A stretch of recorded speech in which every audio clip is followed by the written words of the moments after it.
오늘 말씀의 제목은 변질과 변화라는 제목을 가지고 섰습니다. 변질은 무엇이고 변화는 무엇인가? 아마 이 두 말은 거의 같은 말일 것입니다. 사전을 찾아봐도 별 큰 차이가 없습니다. 변질이나 변화는 거의 같은 말입니다. 그러나 느낌으로 오는 차이가 있습니다. 변질은 어느 정도 내적인 면을 말하고 변화는 외적인 것, 이것은 사전상의 뜻이 아니고 그냥 느낌으로 오는 차이입니다. 그 다음에 변질이라고 하는 말은 약간 부정적인 뜻하고 변화라고 하는 말은 좀 긍정적인 뜻합니다. 어디까지나 느낌으로 오는 것입니다. 오늘 저는 이 변질과 변화라고 하는 말을 좀 구분해서 쓰려고 합니다. 변질은 좀 부정적인 것으로, 변화는 좀 긍정적인 것으로 생각하고 말씀을 드리겠습니다. 우선 마가복음 6장 7절에 있는 말씀을 보겠습니다. 12 제자를 부르사 둘씩 보내시며 더러운 귀신을 제어하는 권세를 주시고, 예수님께서 이제 12 제자들을 둘씩 짝을 지어서 하나님 나라의 복음을 전파하도록 이렇게 훈련을 시키면서 내보내셨습니다. 내보내실 때에 무슨 권세를 주셨습니까? 더러운 귀신을 내쫓을 수 있는 권세도 주셨고, 또 다른 성경절에 보면은 병 고치는 권세도 주셨습니다. 마가복음 6장 12절과 13절을 보겠습니다. 제자들이 나가서 회개하라 전파하고 많은 귀신을 쫓아내며 많은 병인에게 기름을 발라 고치더라. 실제로 제자들이 예수님께 그 귀신을 쫓아내는 능력, 병 고치는 능력을 받아가지고 나가서 사람들에게 복음을 전파하다가 그런 일이 발생하면 즉시로 능력을 행사했습니다. 귀신도 쫓아내고 병도 고치고 이런 일을 했습니다. 그런 경험을 한 지 얼마 후에 예수님께서 어느 산 밑에 가시더니 다른 제자들을 거기 좀 머물도록 하시고 베드로와 야고보와 요한 이 세 제자를 데리시고 그 산 위에 올라가셨습니다. 그 산 위에서 어떤 일이 있었는지 여러분이 잘 아십니다. 하늘이 열리고 하늘의 아름다운 영광, 예수 그리스도께서 영광스럽게 변화되시고 또 하늘에서 모세와 엘리야가 와서 예수님과 함께 대화를 나누고 이런 엄청난 일이 그 산 위에서 벌어졌습니다. 정말 이 세 제자는 놀라운 경험을 하고 이제 하산하게 되었습니다. 그 세 제자와 예수님이 그 산에서 내려와서 보니까 많은 사람들이 모여서 웅성거리고 아주 시끄러운 장면이 벌어지고 있었습니다. 그 중에 한 사람이 튀어나오더니 예수님을 보고 이렇게 외쳤습니다. 마가복음 9장 17절 18절입니다. 무리 중에 하나가 대답하되 선생님, 벙어리 귀신 들린 내 아들을 선생님께 데려왔나이다. 귀신이 어디서든지 저를 잡으면 거꾸러져 거품을 흘리며 이를 갈며 그리고 파리하여 가는지라. 내가 선생의 제자들에게 내어 쫓아 달라 하였으나 저희가 능히 하지 못하더이다. 지금 아래에서 어떤 일이 벌어지고 있었는가 하면 이제 한 사람이 벙어리 귀신 들린 아들을 데리고 예수님을 찾아왔습니다. 고침을 받기 위해서. 예수님은 안 계셨고 9 제자만 있었습니다. 9 제자에게 부탁을 했습니다. 당신들이라도 좀 내 아들을 고쳐주십시오.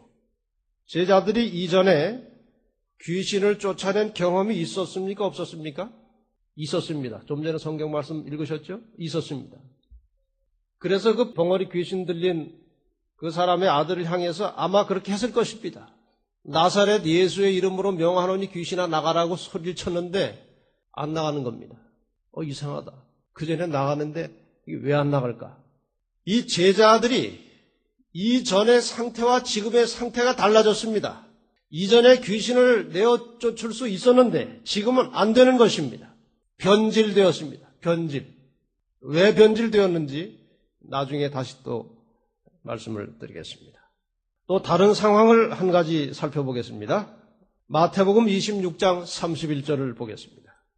예수님께서 이제 십자가 죽음을 바로 눈앞에 두시고 제자들에게 이렇게 말씀하십니다. 그때 예수께서 제자들에게 이르시되 오늘 밤에 너희가 다 나를 버리리라. 그날 밤은 예수님께서 이제 잡혀가실 그 예정이었습니다. 예수님이 미리 내다보시고 오늘 밤에 너희가 다 나를 버리리라. 성미 급한 베드로가 나섰습니다.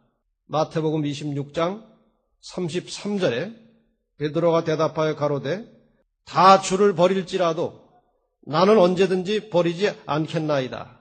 다른 제자들은 버릴지 몰라도 저는 절대로 주님을 버리지 않겠습니다. 다시 예수님께서 베드로에게 34절 35절에 오늘 밤 닭 울기 전에 내가 3번 나를 부인하리라. 참 베드로가 속이 상하겠죠. 저는 절대로 안 버리겠다고 예수님께 가까이 갔더니 내가 오늘 밤 닭 울기 전에 3번 나를 부인할 것이다. 35절에 베드로가 다시 한번 자기 결심을 말합니다. 베드로가 가로되 내가 주와 함께 죽을지언정 주를 부인하지 않겠나이다 하고 모든 제자도 다른 11제자도 이와 같이 말을 했습니다. 그날 저녁에 무슨 일이 있었는지 우리는 너무나 잘 압니다.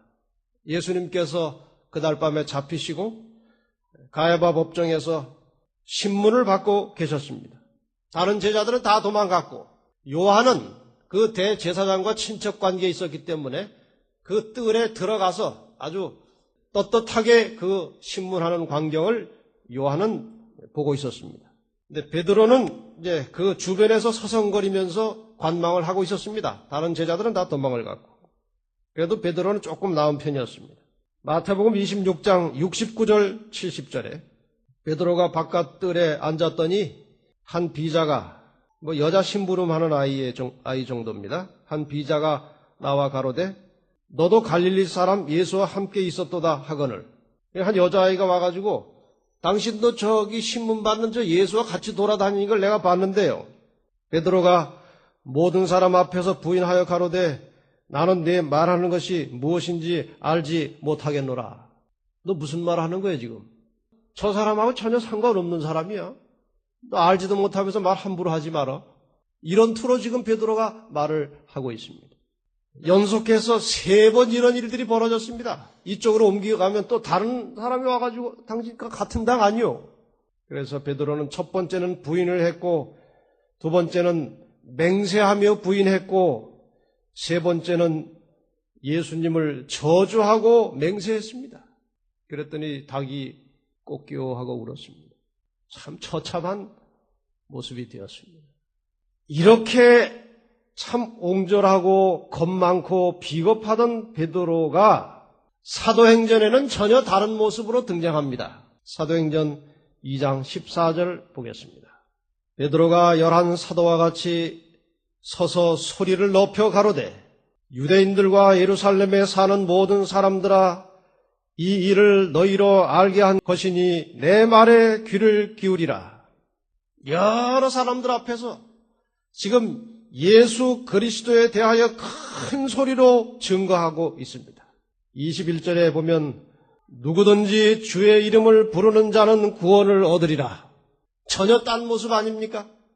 그렇게 참 한 여자아이의 말소리에도 겁먹고 예수를 부인하고 또 저주까지 하던 베드로가 아주 담대하고 용감하고 힘있는 모습으로 수많은 사람들 앞에서 예수 그리스도를 증거하고 있었습니다. 무엇이 베드로를 이렇게 변하도록 만들었느냐 하는 것입니다. 아까 제자들은 변질되었고 이 베드로는 지금 변화되었습니다. 딴 사람이 되었습니다. 그럼 먼저 그 귀신을 내쫓는 일에 실패했던 제자들, 그들은 왜 변질되었는가? 2가지 일이 있었습니다. 그렇게 능력 있게 일하던 제자들과 그렇게 무기력한 제자들, 그 사이에 2가지 일이 있었습니다. 마가복음 8장 31절에 예수님께서 죽음을 앞에 두시고 무슨 말씀을 하셨는가 하면은 인자가 많은 고난을 받고 장로들과 대제사장들과 서기관들에게 버림받아 죽임을 당하고 사흘 만에 살아나야 할 것을 비로소 저희에게 가르치시되. 지금 제자들은 어떤 마음으로 예수를 따라다녔습니까? 가만히 보니까 저분이 분명히 왕 될 것 같아요. 저분이 왕이 되면 그동안 주변에서 왔다 갔다 하던 우리들은 다 한 자리씩 하는 겁니다.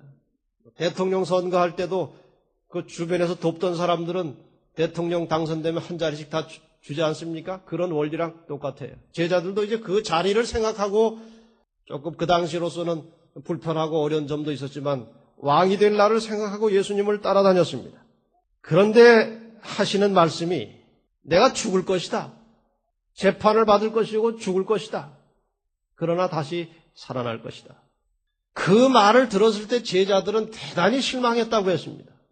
그 다음에 또 한 가지는 그 산 밑에서 제자 셋이 예수님과 함께 올라갔을 때에 산 밑에 있던 9 제자들이 무슨 생각했겠습니까? 아, 기분 나쁘다. 저 셋은 왜 저렇게 자꾸 끌고 다니시고 우리는 그럼 뭐야?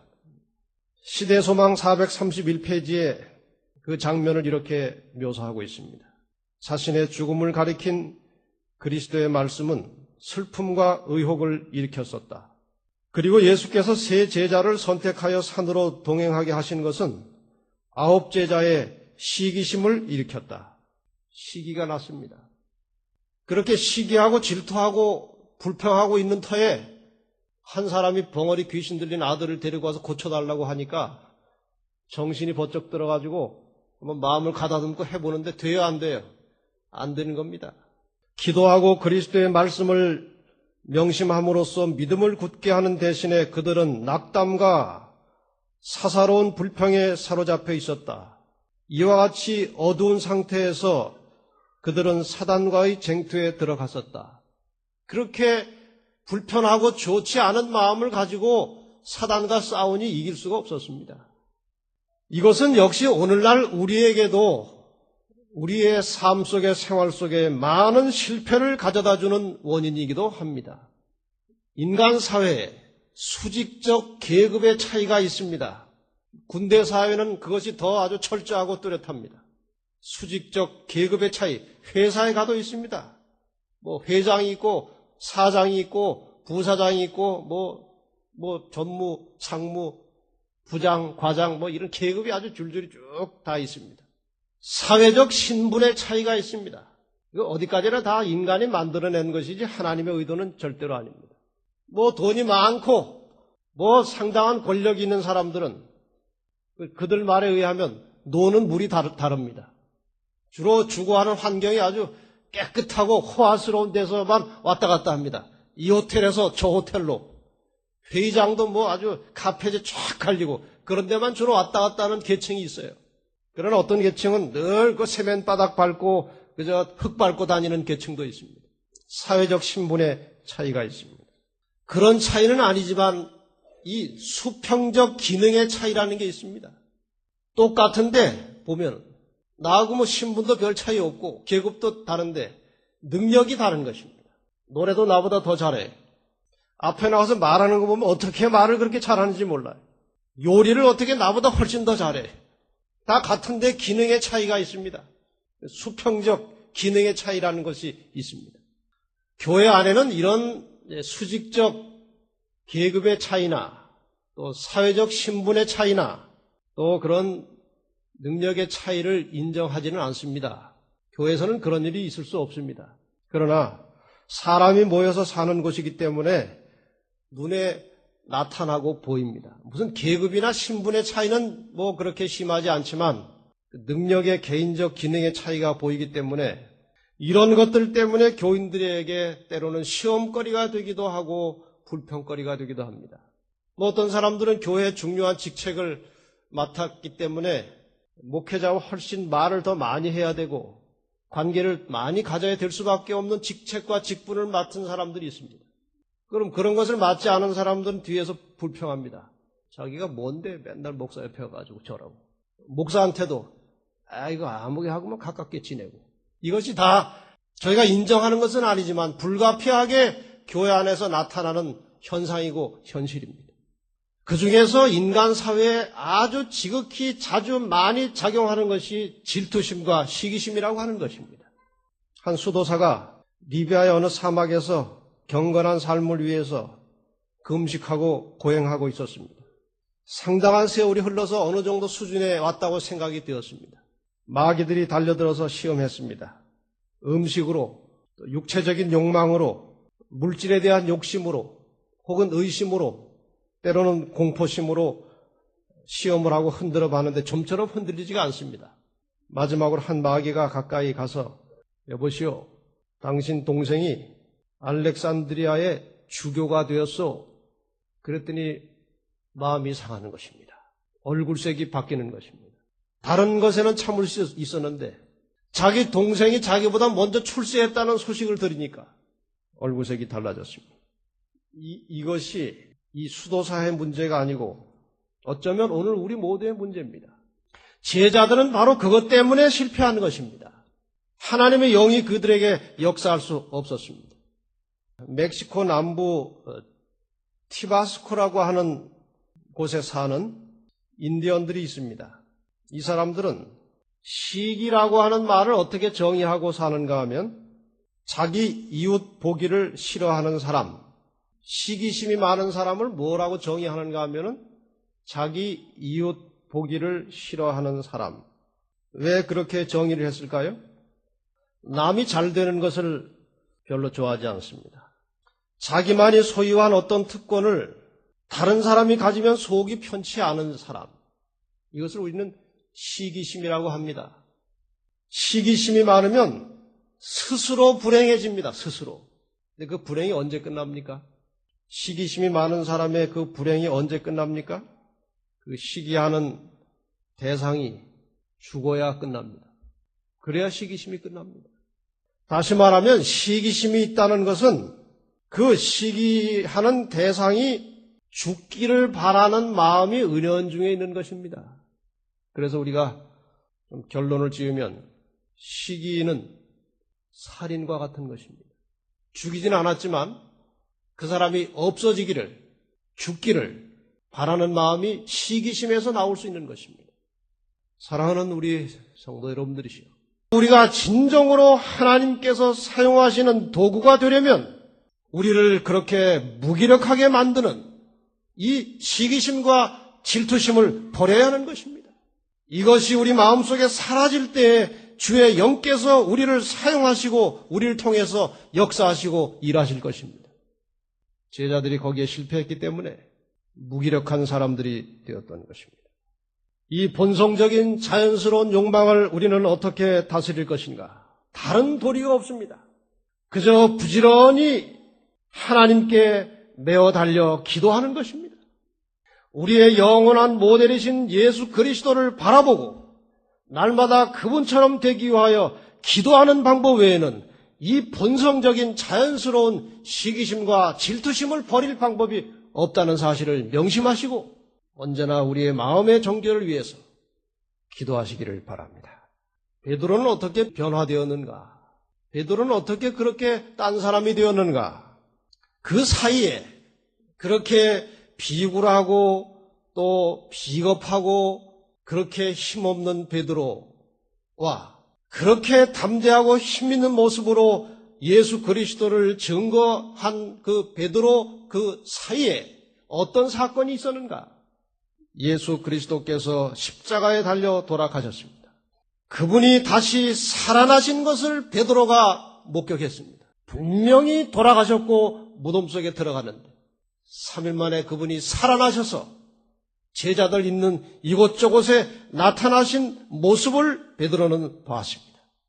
그리고 내가 다시 올 것이다. 내가 너희를 데리러 다시 올 것이고 나를 믿는 자는 영원히 살 것이다. 죽어도 다시 살 것이다 하는 예수 그리스도의 말씀을 들었습니다. 그리고 그 말씀을 남기시고 하늘로 올라가시는 그 기이한 모습을 베드로는 직접 보았습니다.